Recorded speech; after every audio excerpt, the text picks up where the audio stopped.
Si pierdo, me pierdo solo a mí mismo. Si gano, gana todo un pueblo. Vasilevsky.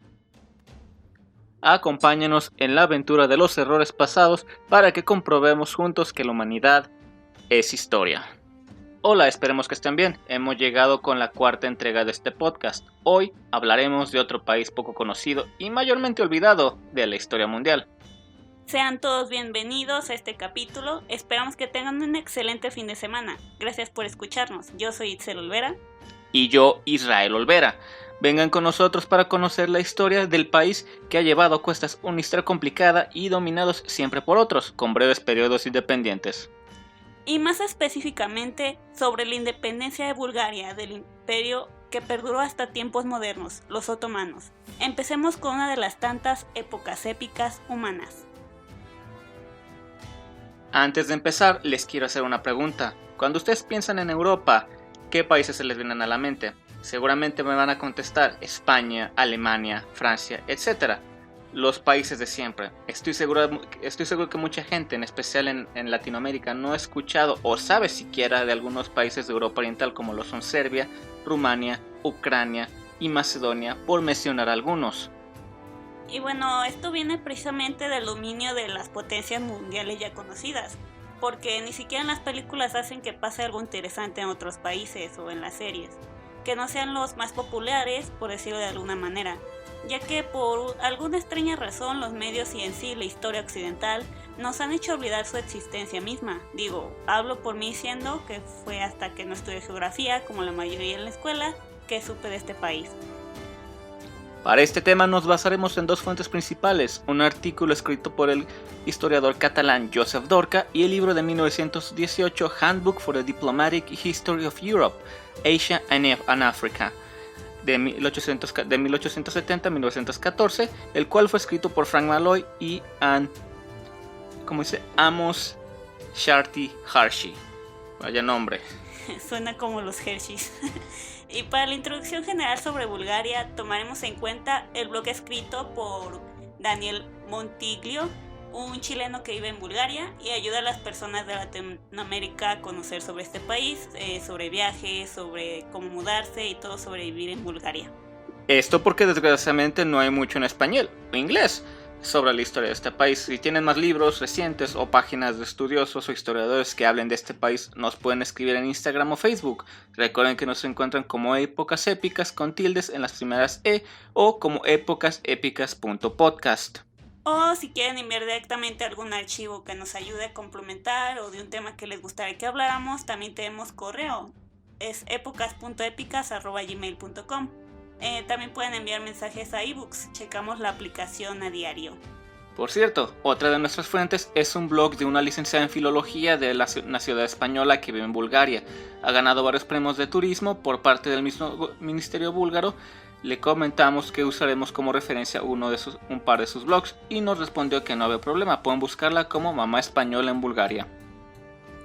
Así que siempre debemos ir por el principio de las cosas, por lo que antes de ir al tema de la independencia de este país, hablaremos de él en los tiempos anteriores a la época moderna. Bulgaria se le conoce como nación desde el año 681 después de Cristo, con la fundación del primer imperio búlgaro en los territorios cercanos al delta del Danubio, pero duró menos de 350 años, ya que se desintegró en el año 1018, luego de que se anexara al Imperio Romano de Oriente. Pero mencionemos algunos hechos anteriores a esto también, ya que corría alrededor de los años 3500 a.C. y cuando los trazos vivían en lo que hoy consideramos el territorio búlgaro, y son el primer pueblo asentado allí hasta la llegada de los griegos. A que no sabían eso tampoco, los griegos fundaron al parecer varias ciudades en Bulgaria que según nuestra fuente todavía existen hoy, como es el caso de Varna, que ahora es Odesos, Nesevar, que es Mesembría, Sosopol, que ahora es Apolonia, y parece que también tuvieron una revuelta contra Alejandro Magno, que terminó en, por decirlo de alguna manera, un empate. No nos adentraremos en eso porque no tenemos mucha certeza en estos datos y los encontramos de forma muy simplificada sin bibliografías anexas. Nos saltaremos hasta su caída luego de su Edad de Oro, donde fueron un reino independiente durante 200 años, pero todo cambió hasta que la Nación del Fuego atacó. O en este caso, invasiones de sorpresa mongolas, también se inmiscuyeron los húngaros, los serbios, aparentemente. Esto ocurrió a finales del siglo XIII. Con una pizca de revueltas internas también. Antes de entrar a fondo en el tema principal del episodio, hablaremos acerca de la situación política que llevó a la independencia de este país. Primero que nada, el Imperio Otomano llegó a los Balcanes para finales del siglo XIV y ya controlaban todo el territorio búlgaro, siendo que en el año 1396 habían tomado la ciudad de Vidin, su último bastión, y no fue sino hasta 1908 que por fin Bulgaria se independiente de este imperio, así como varios países de Europa Oriental. Así pues, a mediados del siglo XVIII, la economía del país iba en ascenso total, permitiendo que se creara en este estrato social algo que siempre fue antecesor a los cambios, la burguesía. Esta nueva clase social, por decirlo así, estaban dedicados a la manufactura y el comercio, por ello los otomanos crearon reformas para acelerar este crecimiento, pero era obvio que tendrían sus restricciones y límites.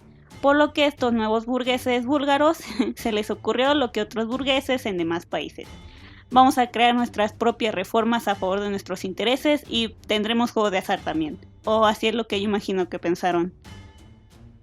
Ok, ahora hablaremos un poco de algunos temas complementarios a esto. El primero van a ser las guerras balcánicas. Vamos a darles un pequeño resumen de este tema, ya que tiene que ver con la independencia de Bulgaria. Estas fueron las guerras balcánicas. Tomaremos como referencia el sitio web que también tiene un canal en YouTube llamado Un Profesor, que compartió un video de 5 minutos solamente donde nos habla de todo lo que sucedió, al igual que otro artículo de historia. Entonces, estas guerras de hecho fueron dos distintas. La primera fue entre la Liga de los Balcanes contra el Imperio Otomano y luego entre ellos. Porque humanos, y más precisamente como no, las salidas al mar eran tan conflictivas como siempre. Esta liga era conformada por Grecia, el Reino de Serbia, el Reino de Bulgaria y el de Montenegro en los años 1912 y 1913. Quisiera señalar las vueltas que da la vida, porque recuerdan que Grecia también ocupó en tiempos antiguos el territorio búlgaro, y ya para el siglo XX se encontraban ambos bajo el yugo del mismo imperio. Creo que les pasó algo como los españoles, ¿no crees? Los latinos primero fueron conquistados por ellos, para luego resultarse invadidos por el mismo imperio, como en el caso de Francia con España, y esa Francia que también llegó a querer invadir México, con la diferencia de que al menos por acá no se quedaron. Eso y que el imperio otomano era muy terco en ceder su territorio de alguna forma, ya que para finales del siglo XIX también afirman que Montenegro era parte del imperio, algo que no era verdad, ya que Montenegro era prácticamente independiente para ese momento. Era como esa mamá que no deja ir a su hijo cuando se hace grande. Y digo textualmente, el origen de todas estas guerras se remonta al siglo XV, con la conquista por parte del Imperio Otomano de toda la península balcánica en el siglo XVIII. Con el auge de los nacionalismos, todas las personas que vivían en los Balcanes vieron su oportunidad de conseguir la independencia en frente del poder turco. Volviendo al tema de Grecia, esta no había sido un país independiente desde que los conquistan los romanos siglos atrás, así que yo creo que estos ya estaban hartos de los imperios. Y como dicen, no hay mal que dure 100 años ni loco que lo soporte. Ya que no puede ser de otra manera, también había un tercero y cuarto en discordia, metiendo la mano en el asunto discretamente, como lo fueron Rusia y el Imperio Austrohúngaro, con el pensamiento de, oye, esto es nuestra oportunidad, ya que también deseaban socavar el poder de los turcos. Debido a la coalición, su ejército era mayor al del Imperio turco, y ayudados en parte por la flota griega que dominaba el mar Adriático, que como dijimos, las salidas a ese mar causaron la segunda guerra entre las repúblicas que antes fueron aliadas. Con esta guerra, pues cada reino tomó su cacho de territorio, pero siendo Bulgaria el más beneficiado de alguna manera, resultó que en 1913 por fin el Imperio Otomano fue debilitado, al punto de que solo contaban con 4 ciudades en los Balcanes y para la enorme satisfacción de estos reinos, esas únicas ciudades ya estaban sitiadas también. El comienzo de la contienda, disculpen que lo mencionemos hasta este punto, fue el 8 de octubre de 1912 y los combates se prolongaron hasta el 30 de mayo de 1913, cuando la firma del Tratado de Londres Si alguien sabe por qué de nuevo Inglaterra está metida, como siempre Inglaterra está metida en todo este asunto. Y si tiene más información, envíenos un mensaje. Retomando este tratado, se puso oficialmente a las hostilidades, lo que para el verano de 1913 traía la Segunda Guerra en la que Bulgaria luchó contra sus ex aliados, a los que esta no se lo esperaban. Se le unieron los turcos, y por cierto estoy ofreciendo un artículo de Muy Historia sobre estas guerras. Y ustedes se preguntarán, ¿qué reclamaban exactamente cada nueva república liberada? Verán, Serbia reclamaba su salida al mar Adriático a Bulgaria. Luego, la enemiga aliada sobre un gobierno que actúa por conveniencia como muchos otros de Grecia no estaba feliz por el poder que estaba consiguiendo Bulgaria y para sorpresa de nadie se aliaron estas dos naciones en secreto contra Bulgaria, a lo que se unió Montenegro también, claro que sí. Bulgaria, al darse cuenta de que posiblemente, y que de hecho se estaba gestando, se fue por la vieja confiable de atacar primero, y giro no dramático, fue por la entrada de las dos potencias extranjeras como siempre que se dio fin a esta segunda guerra con el tratado que ya mencionamos.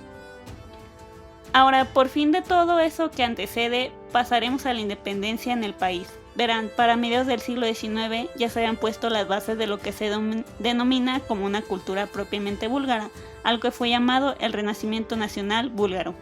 Fue así como en el año 1864 la primera escuela laica en la lengua búlgara fue inaugurada en la ciudad de Gabrovo, la cual fue posible en buena parte a los gremios de mercantes que estaban en ascenso.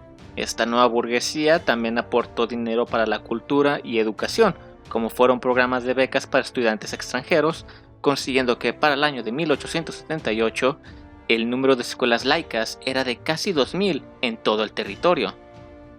Aquí también debemos señalar algo importante, ya que todo este renacimiento no es solo una palabra pomposa que siempre se usa, sino que en este tiempo también fueron muy importantes los avances culturales. Era el año de 1844 y se había publicado la primera gramática de la lengua búlgara, ya que por ejemplo entre el 1821 a 1830 solo se habían publicado 9 libros en búlgaro. ¿Pueden creerlo? Todo un país y solo se tenía eso en la lengua del lugar. Gracias al Imperio Otomano, por supuesto, y su idea restrictiva que no dejaba que las culturas se desarrollaran. Por lo menos para 1860 a 1870 la cifra superaba los 700 libros. E igual, si hubiésemos encontrado el número de habitantes en Bulgaria en ese tiempo, habríamos comentado una división para que quedara choqueante, pero no la tenemos. Vamos a interpretarlo así. Supongamos que fueran 70.000 búlgaros en ese entonces. Esto equivaldría a que había un libro por cada 100 habitantes. Es una barbaridad, sinceramente. Pero bueno, mientras tanto aquí en México, para esa fecha, la gran mayoría de habitantes eran analfabetas también. Supongo que sucedió algo así con Bulgaria. Llegamos al año de 1824, cuando se fundó la Sociedad de la Filología. Este es el estudio de los textos escritos a través de los que se intenta reconstruir lo más fielmente posible el sentido original de estos. Y en 1835, la Sociedad de la Literatura Búlgara. No se necesita ser historiador para saber que ambas terminaron siendo muy importantes en el desarrollo de la literatura moderna de Bulgaria. En estos años, el campo mejor cultivado fue la poesía, con su figura más importante, Hristo Botev. Vamos a otra de las partes significativas de la cultura, su religión. Ya que hablamos de un renacer, no puede faltar los cambios en la iglesia también.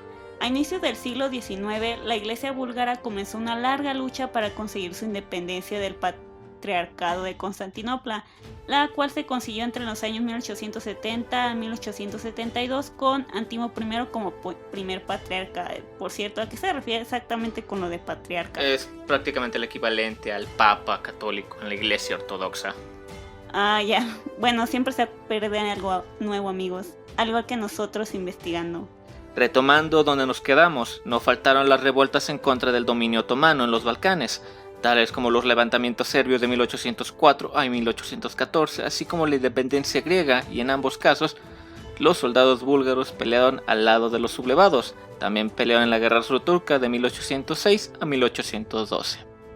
Mientras tanto, en Bulgaria, para la década de los 30, hubo numerosas revueltas. La más conocida fue la de Berkovitsa en 1836. y a lo largo del siglo XIX siguieron diversos levantamientos, particularmente en el norte y en el sudeste de la actual Bulgaria, muchas veces iniciados por campesinos, porque, como en todas las independencias, el pueblo ya no era el que se ensuciaba directamente las manos para el cambio. Antes de pasar directamente a este tema, hablaremos de dos figuras importantes y héroes nacionales búlgaros que queremos para terminar esta parte. Pues en este tiempo los filósofos y poetas eran los revolucionarios, y diciendo textualmente una de nuestras fuentes, predicaron sobre el nuevo sueño de una iglesia y un estado independiente. El esfuerzo búlgaro por la liberación culminó en el levantamiento de abril de 1876. Pocos días después, el levantamiento fue brutalmente reprimido por las fuerzas turcas irregulares conocidas como Başibazuk, siguiendo masacres de civiles, especialmente en Batak, donde entre 3.000 y 5.000 civiles perdieron la vida. El Imperio Otomano estaba debilitado y Rusia declaró una guerra más, de la cual hablaremos más tarde.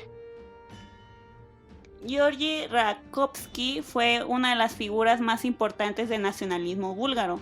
Fue historiador y etnógrafo, y poeta también.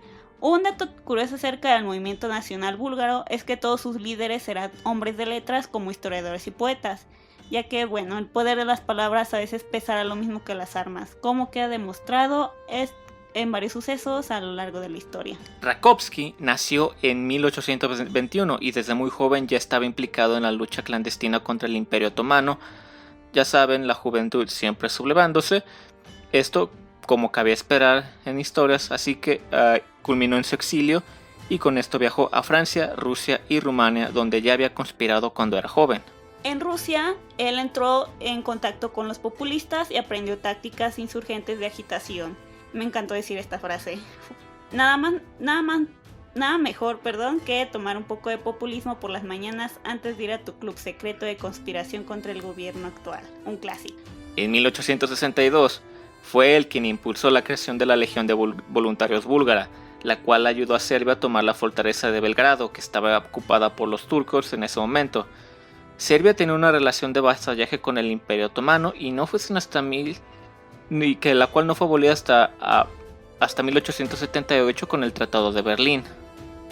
Sin embargo, poco después de que se tomara la fortaleza, las autoridades serbias expulsaron a los voluntarios búlgaros del país, tipo de ya no lo necesitamos, tome su juguito y su gelatina de recompensa.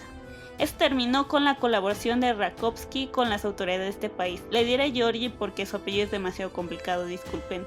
Él tenía en mente la idea de crear una federación balcánica de estados cristianos porque, como siempre, primero pensemos que inmiscuir a la religión como parte del proyecto de un estado es buena idea. Como el gran spoiler a lo largo del mundo, no va bien, amigos. Para 1867, Rakovsky impulsó la creación del Comité Central de Secreto Búlgaro, o como podemos decirle por las siglas, CCSB. Parece algo más de una serie de espías. Efectivamente, este comité hizo propuestas políticas concretas, pero también apoyó actividades insurreccionales. Una de estas propuestas fue la solución dualista del compromiso de 1867. De este modo proponen un imperio dual turco-búlgaro. Cabe destacar que las autoridades otomanas ni siquiera lo tomaron en cuenta, porque no cedían ni un poco de su control, ya saben, como todos los imperios. Y entre 1867 y 1868 hubo incursiones de grupos armados provenientes de Rumania cuyo objetivo era incitar a un levantamiento popular. Estos chicos hicieron bien su tarea sobre revoluciones y aunque fueron infructuosas, las que más destacaron fueron las de Hagi Dimitar y Stefan Karadja. Nadie de este podcast habla búlgaro, sentimos las molestias. En 1867, Rakovsky murió de tuberculosis, ya saben, era lo normal de la época, si no pregúntenle a Edgar Allan Poe. Y para 1870 se creó el Comité Central Revolucionario Búlgaro, cuyos líderes destacados fueron Yevgeny Karabelov, Vasilevsky y Hristo Botev. Sobre Vasilevsky, fue considerado un héroe nacional por excelencia en Bulgaria y ahora les contaremos el porqué. Nacido en 1837 en Karlovo, debemos decir desde este momento que Levski no era su apellido real, sino que su nombre completo en verdad era Vasil Ivanov Kuchev, y el apodo Levski se lo ganó por méritos propios. Levski viene de inserte palabra búlgara que no podemos pronunciar y la cual literalmente significa león. Levski se traduce como león. Se dice que el apodo se lo pusieron sus compañeros en un enfrentamiento militar debido a un salto especialmente grande que él dio, como un león, aunque más tarde se lo ganó con sus hazañas y luego pasó a volverse su apellido. Nada sorprendente, ya que ha pasado antes con otros personajes famosos en la historia. Como saben, en muchas culturas, el león suele ser asociado con la valentía, el liderazgo y la fortaleza. También se le conoce como el diácono o el apóstol de la libertad, un título sacado de tipo de niveles de un sacerdote en un videojuego. Supongo que lo de diácono no es solo un título, ya que Levski salió del colegio y él se ordenó como diácono en un monasterio, por lo que al menos tiene una razón para que le llamaran diácono y no solo fue un título. Aquí en México conocemos bien a los padres o curas que lideran guerras, guiño, guiño. Es bueno saber que muchas religiones promulgamos la paz. A sus años 30, la idea de Levski era organizar a todos los búlgaros del país en pequeños comités locales dirigidos por un comité central y alzarse todos en armas, a la vez teniendo de esta forma el factor sorpresa. Así que he sido un buen empresario también, además de que funcionaba como una de esas compañías piramidales si lo piensas. Al entrar terminaban entrando dos más seguramente, para pasar de boca en boca lo de la sublevación, solo que aquí sí estaban buscando conseguir algo y no solo que metas dinero. Dejando atrás esa analogía, hicieron muy bien esto. Realmente hacían honor a sus siglas, CSSB, ya que la policía otomana lo llamaba Shingibi, como un fantasma escurridizo, y lo persiguió por años, sin tener éxito. Inserte aquí música de persecución de película de acción, ya que se deberían hacer más películas y series de personajes históricos desconocidos. La realidad suele ser más interesante que solo cosas imaginarias. Muchos lo ayudaron a esconderse y en más de alguna ocasión utilizó los monasterios, porque al parecer nadie pensó en esto. Ya sabes, un diácono escondido en un monasterio. Creo que quienes lo buscaran claramente tenían el cerebro lleno de aire, y uno de sus escondites más famosos fue el famoso monasterio de Rila. En este punto sí le doy razón en su elección, porque el monasterio de Rila en Bulgaria se encuentra dentro de una zona montañosa a 1150 metros de altitud. De hecho, los muros del monasterio están rodeados de boscosas colinas y está lejos de la capital actual del país. Pueden buscar fotos, está muy bonito y es un destino turístico. Pondremos una foto o dos en el video que subamos a YouTube después. Por desgracia, el 27 de diciembre de 1872 fue detenido por autoridades otomanas en la posada de Kakrina, cerca de Lovek, y ejecutado poco después por ser un traidor. Se rumorea que quien lo delató ante las autoridades otomanas fue un sacerdote. ¿Otro sacerdote? ¿Ayudando a un imperio a conservar su poder? No, si eso no pasa nunca. ¿De qué hablas? Eso nunca ha pasado antes, no es como si la iglesia quisiera mantener su poder o algo por el estilo. Como estas personas que lideran situaciones así, él sabía a lo que se arriesgaba y siempre utilizaba la frase que mencionamos al inicio del podcast. Además, pese a haber sido capturado, nunca reveló información de sus compañeros ni de su organización. Levski fue ahorcado el 18 de febrero de 1873, en lo que antes era las afueras de la ciudad de Sofía, no lejos de la catedral de Alexander Nevsky, donde actualmente hay un monumento en su honor. Y aún así, sus ideas revolucionarias no murieron con él. Pasaremos a hablar varios años de crisis en Bulgaria. Entre 1875 y 1878 hubo un levantamiento en contra del Imperio Otomano en Bosnia, Serbia y Bulgaria. El levantamiento en Bosnia fue el principal detonante de los demás, el cual comenzó en la ciudad de Nevesinje. Mientras tanto, en Bulgaria, el 14 de mayo de 1876, se reunieron los comités revolucionarios en Novoiste y se acordó que se alzarían el día 1 de mayo. Sin embargo, la presión del gobierno hizo que esto se precipitara, por lo que el alzamiento comenzó el 19 de abril. Fue así como tuvo lugar en 4 puntos diferentes de Bulgaria de manera simultánea. Sin embargo, para la mala suerte de sus líderes, tuvo muy poco éxito en 3 de los focos elegidos. Bueno, eso de levantarse en armas con el pueblo suena muy bien hasta que cometes errores de planificación.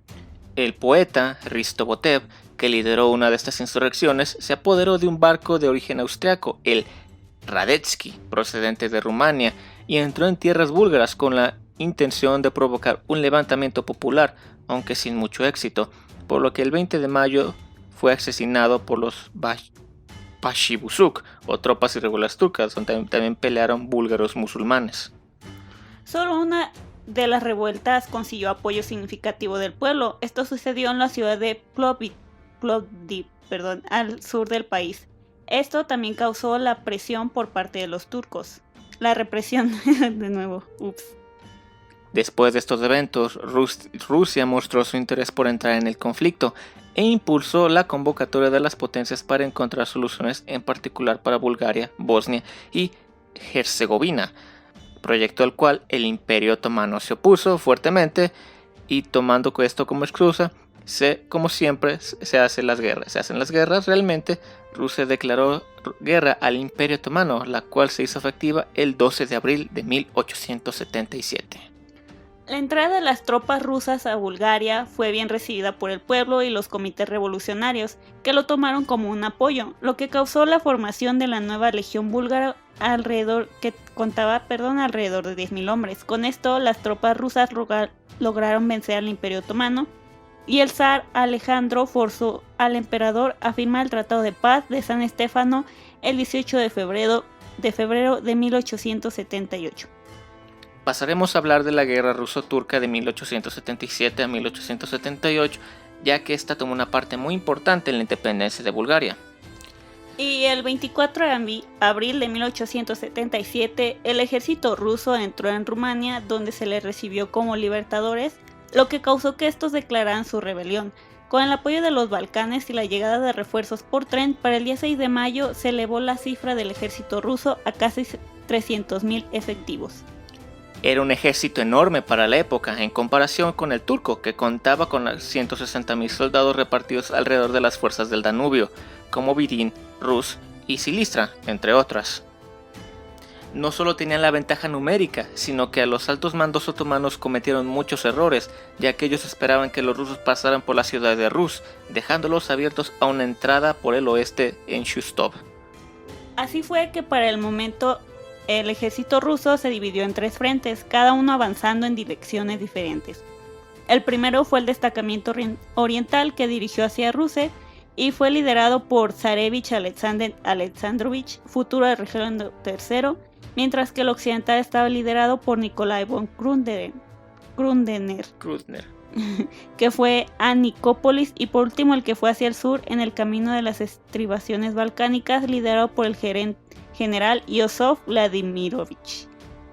Dada esta situación, Estambul ordenó al general Osman Nuri Pacha que marchara hacia la ciudad de Vidin, ya que la posición en Rusia estaba mejor fortificada. Aunque Vidin se rindió el 16 de julio tras un asalto ruso, Osman llegó a tiempo para organizar una defensa en Plevna y tratar de detener el avance ruso. Tras varios asaltos al ejército ruso, el ejército ruso más bien se vio forzado a asediar formalmente Plevna, lo que dio comienzo a una guerra de trincheras alrededor de la ciudad.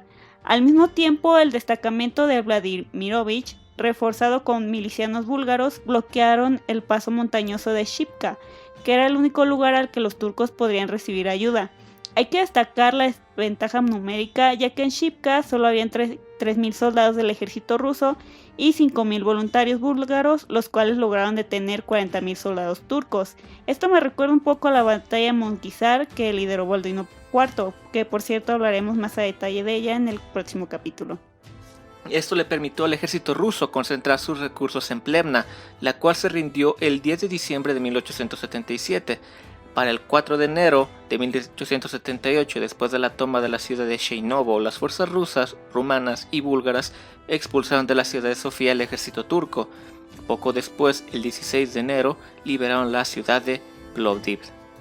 Después de Plovdiv, esta coalición avanzó sin mayor problema y en marzo se plantaron las fuerzas de Estambul, forzando al sultán turco a firmar la paz, como normalmente acaban las guerras y somos objetivos. Ahora hablaremos del Tratado de San Stefano. ¿Para qué sirve este tratado? En este acuerdo se acepta la independencia de Serbia, Rumania y Montenegro, que para ese entonces eran principados tributarios al Imperio Otomano. Por su parte, Rusia anexó parte del sur de Besarabia, que era parte del Cáucaso, un poblado, entre otros, por georgianos y armenios. Y cuando hablamos de Georgia, no hablamos del estado en Estados Unidos, hay un país que se llama Georgia. Mientras tanto, en Bulgaria se crearía un principado autónomo con una extensión de terreno mucho mayor a la actual Bulgaria. Este principado también incorporaba parte de la Dobruja, un territorio siempre disputado entre Rumania y Bulgaria. Aunque formalmente era un principado tributario del Imperio Otomano, Rusia tenía una gran influencia sobre este, ya que tenía un papel en la selección del príncipe. Bajo este tratado, todo el territorio que pertenece a la actual Macedonia pasaría a ser parte del Principado de Bulgaria, e incluso de la actual Albania. Pasaremos ahora a hablar del Tratado de Berlín, ya que, como no podría pasar de otra manera, este último tratado no duró, ya que en julio del mismo año se firmó el Tratado de Berlín, el cual una vez haría cambios radicales a la geografía de los Balcanes. Según este tratado, existiría un principado búlgaro más pequeño tributario al Imperio Otomano, entre el Danubio y la parte central de la actual Bulgaria, y de otra parte autónoma, de otra provincia otomana del Imperio Otomano, conocida como la Rumelia Oriental. Prácticamente los turcos escupían en la independencia real de Bulgaria porque se negaban, como todo gran imperio, a aceptar que algunas gallinas salieran de su granero.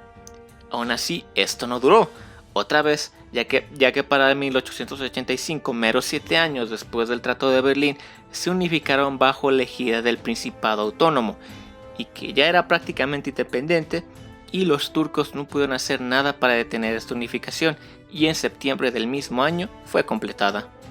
Menos mal que toda la muerte y destrucción por fin funcionaron para algo. Rusia tenía un papel muy importante en esta nueva Bulgaria, ya que el príncipe Dodunkov actuaba como organización y mandó llamar la primera asamblea constituyente, donde se eligió al príncipe Alejandro de Battenberg como regente, quien era sobrino de la zarina.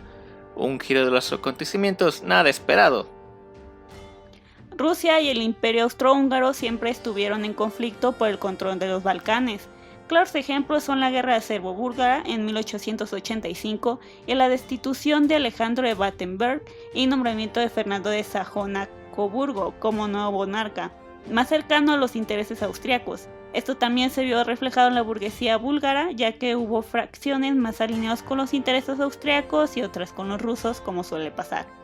Bulgaria, como estado independiente, no se formó sino hasta 1908, después de la revolución de los jóvenes turcos, cuando las autoridades búlgaras aprovecharon para romper sus vínculos formales con Turquía y nombraron a Fernando de Sajonia-Coburgo como el primer zar de Bulgaria. Cabe resaltar que Bulgaria en su principado, de hecho, era de facto independiente. Bulgaria tenía su propia constitución, bandera e himno y conducía su propia política exterior. Lo sucedido en 1885 fue una revolución sin sangre, la cual resultó en que Rumelia Oriental fuera anexada de facto por Bulgaria, lo que el Imperio Otomano aceptó con el Acuerdo de Tofaen el 5 de octubre de 1908. Ahora, para finalizar el tema, es muy interesante ver cómo, pese a que Bulgaria ya era prácticamente independiente desde finales del siglo XIX, como mencionamos, el Imperio Otomano simplemente se rehusaba a aceptar que Bulgaria ya no era parte del imperio. De por sí el Imperio Otomano ya llevaba siglos en que estaba en decadencia, y fue para el siglo XIX, fue a finales del siglo XIX que sus decadencias empezaron a notar aún más, y para el siglo XX fue cuando por fin cayó, que el cual podría ser un tema completo en su parte. Pero simplemente yo creo que aquí la frase que aplicaría es: ya déjalo ir. Sí, creo que aquí es donde también se nota cómo los pensamientos de esta clase de imperios, porque todos siempre comienzan con pequeño, ¿no? Una gran ciudad a otro lado del territorio que quieren conquistar. Si no, pregúntenle a Mehmed II y sus sueños muy, ¿cómo se podría decir? Casi, ¿cómo se dice? ¿Fantasiosos? Pues sí, fantasiosos. Lo soñaba desde pequeño conquistar Constantinopla, y miren, de ahí hasta el siglo XX, hasta donde llegó el Imperio Turco. Ahora pasaremos a los datos curiosos y bueno, este es un dato muy corto de los pocos que encontré sobre Bulgaria y es que el personaje de Harry Potter que ya conocemos que se llama Viktor Krum, el actor que lo interpreta de hecho sí es búlgaro como su personaje de la película y los libros, se llama Stanislav Janevski, que por cierto Krum no es un apellido búlgaro, ahí nos fallaste J.K. Rowling. Y de nuevo, tomando en cuenta el blog de la filóloga española, les hablaremos sobre el complicado sistema de nombres en Bulgaria. Y digo textualmente, los nombres búlgaros tienen un nombre de pila, un patronómico y un único apellido. El del padre, lo de usar un solo apellido no es extraño, en muchos países europeos es la costumbre. Con lo que flipé al principio fue que este extraño segundo nombre... como en ese extraño segundo nombre o patronómico. Bueno, esto como dijimos fue textualmente, el patronómico Yo me trabé ahí. En búlgaro, que se puede decir como presime, que significa segundo nombre, se forma con el nombre de pila del padre e indica hijo de, como se utiliza en otros idiomas. Por ejemplo, si un búlgaro, le di el micrófono, llamado Stefan es hijo de un tal Georgi, el nombre resultante es Stefan Georgiev. Y si el padre se apellida Ivanov, pues el hijo igual. Por lo tanto, este chico se llamaría Stefan Georgi Ivanov. Nombre más patronímico más el apellido. Así que prácticamente tienen doble apellido también, pero procedente solo de la línea paterna. Un desperdicio me lo preguntas, así se pierden fácilmente los apellidos. Y como información extra, ya nos pueden encontrar en Google Podcast, pero esto lo sabrían desde hace días si nos siguen en Instagram. Recuerden que ahí publicamos enseguida todas las novedades, subimos fotos de nuestras colecciones de libros y cosas que tenemos, sobre días históricos para recordar, etc. También ya pueden encontrar el video, ya pronto podrán encontrar el video del episodio 2 en YouTube, y les recordamos que la próxima semana es el capítulo especial. Hablaremos de Loki de Marvel, sobre cómo se contagia realmente y se trata la lepra. También una reseña más a profundidad de la pantalla de Monguizar, como mencionamos anteriormente. Y de este tema del Bulgaria lo exprimimos lo más posible con lo que encontramos. Así que solo hay una cosilla por ahí que podríamos agregar como extra. Gracias a las personas que nos han escuchado, les mandaremos un especial saludo a los que nos han dejado un comentario personal. Esperamos seguir mejorando, no olviden seguirnos y recomendarnos si les ha gustado. Nosotros somos Israel e Itzel Olvera. Nos escuchamos la próxima semana. Hasta luego. Hasta luego.